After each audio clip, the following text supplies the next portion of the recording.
afternoon. You're listening to News Talk Radio Guyana 103.1 FM. And it is now time for Periscope on politics. What is the way forward after the recount? Challenges, solutions, and opportunities. And now we head over to your host, Dennis Chabral.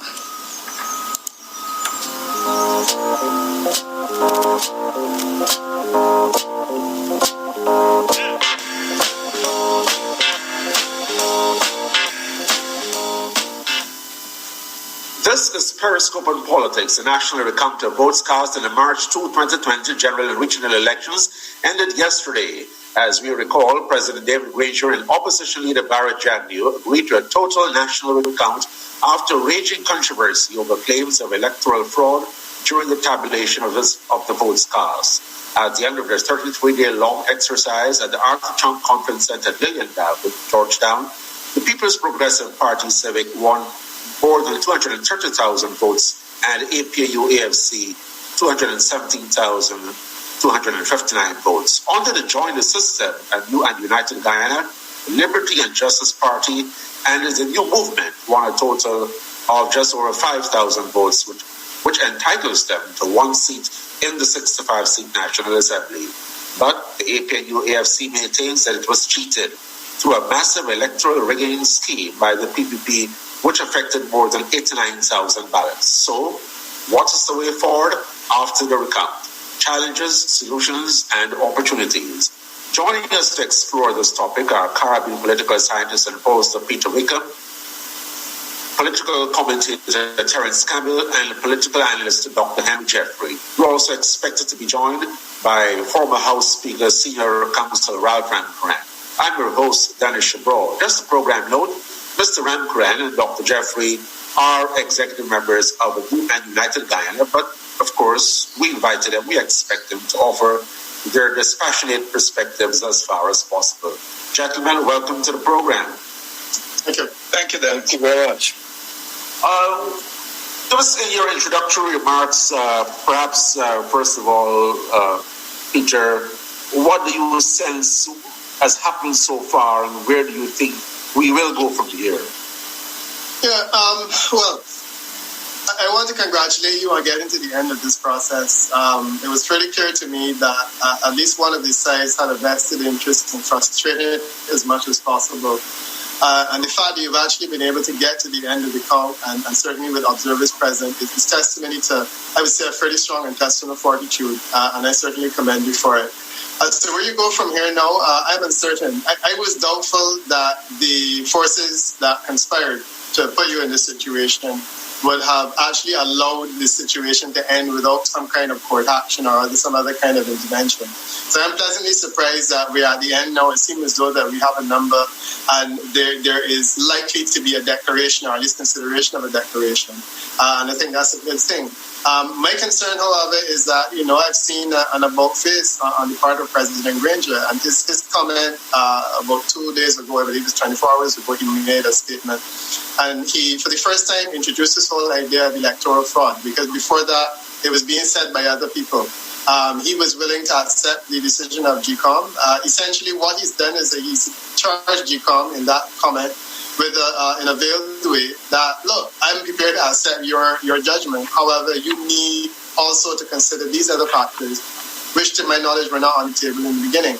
I do feel that this whole question of electoral fraud is not a matter that can be laid at the feet of the PDP Civic. It has to be laid at the feet of GCOM if there is indeed fraud. And my question is, how is it that you only now discover that that's what has been happening? So as to the way forward, I feel that there is a stage set for a negotiation of some kind of power sharing or whatnot. Frankly, if I were advising either of the political parties, I would discourage that route, because I feel that the rules of the game have been clearly set. You go into an election, you're going on the basis that the person who wins the majority wins. That's the Constitution of Guyana. That's the way it works. And they have to accept the results. It will be very difficult for the AP and UAFC to climb down at this stage. But I do hope that good sense prevails, and certainly President Granger musters up all of his possible political capital to convince his group that anything other than a full commitment to what GCOM says is a particularly bad idea, and it will have negative repercussions. So my hope is that he will prevail on his members.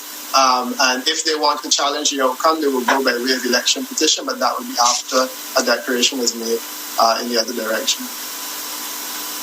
From time to time, we hear from Mr. Terence Campbell. He had been previously involved in an organization called RISE, and from time to time, he would make his comments known on social media. But Mr. Campbell, for the benefit of those who have not read as much as the author of what you've been saying, give us from your perspective what happened from the beginning as far as this process is concerned. Is it our electoral process is so badly off that no one can trust it? What is your assessment of where we were in the first instance? And Dennis, I'm a little bit like Peter in terms of where we go from here. I'm uncertain. But I see this process not as starting on March 2nd, but as starting back in December of 2018 with the no confidence vote. The expectation of most observers of the political scene in Guyana was that after the no confidence vote, we would have had an election in March, 90 days thereafter. And that is that prediction did not hold, and nothing else has held since then. Predictions about when the results will be declared after the election, those did not hold.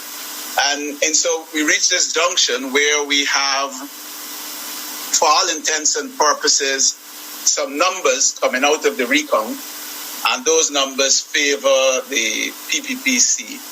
And on the other hand, we have the AP, NU, AFC, the coalition, making claims about fraud in the election.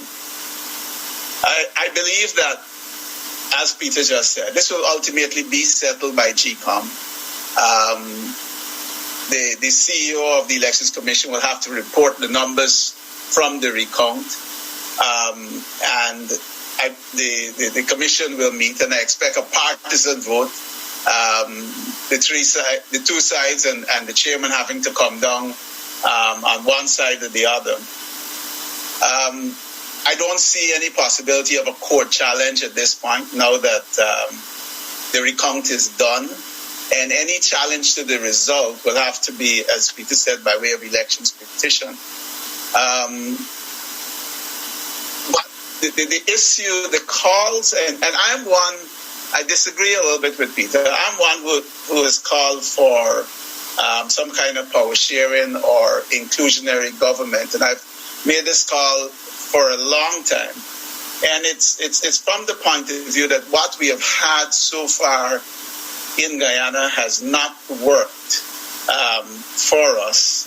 At least we've become increasingly divided, and unless there is some a paradigm change, unless somebody demonstrates leadership, and I saw something today about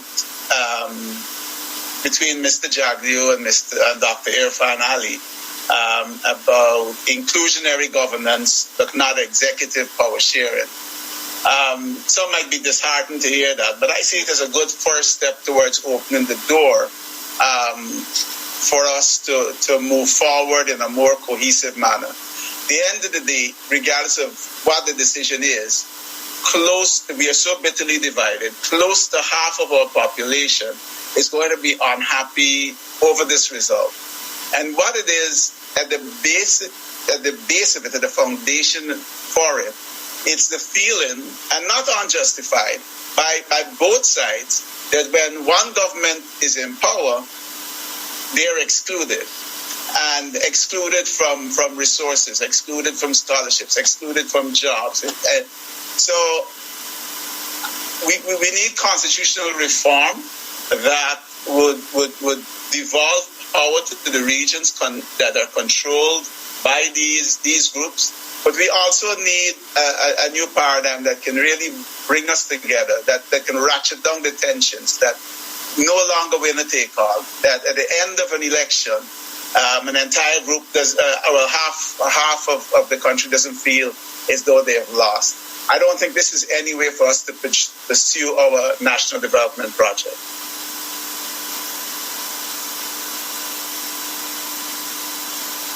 Dr. Jeffrey, is it so simple as to what will happen after now in terms of the APU having just clinched victory in 2015, having now to tell your supporters that they've genuinely lost, as some people may say it, or perhaps they've been cheated? Is it going to be so easy for them, and what do you expect or predict will happen? Well, let me say this, that if I was to be historical and want to go back to, as you were asking the others, as to what started this off, I would not have started at a no confidence motion. I would have started at the period when the PNC decided that it wanted house-to-house elections. And I see the no confidence motion as a way to stop that from happening. Why do you want to stop that from happening? Well, we have the result here, and we have the quarrel we have here. You went to election with an extremely bloated electoral list, and now you are hearing from the other side that dead people have voted. Thousands of people abroad have voted. I myself, I have always argued that both of these people use that list, these parties use that list for their own benefit. And in my view, what you are seeing now is that because the votes in the box does not suit, and I've said that a week after the election, the votes in the box does not suit the PNC, the coalition government. They are skinning up the whole process. Now, I don't mind them skinning up the whole process because I believe that there have been these kinds of manipulation. And I believe that this kind of manipulation obstructs the political system from growing. For instance, if, for example, just to say, if this kind of manipulation did not go on, it is highly unlikely that the PPP would have gotten 1 or 2 seats more, as it has over the margin to give it a majority.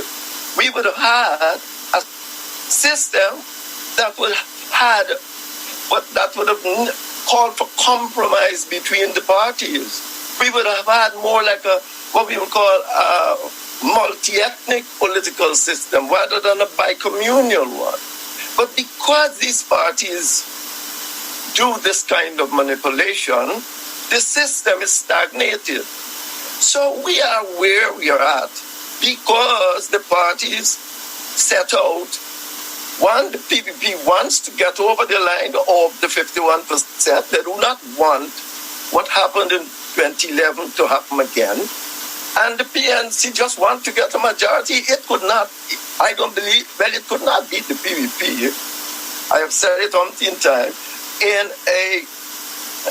In a plurality, it could not win a plurality before the PPP. So that is our problem.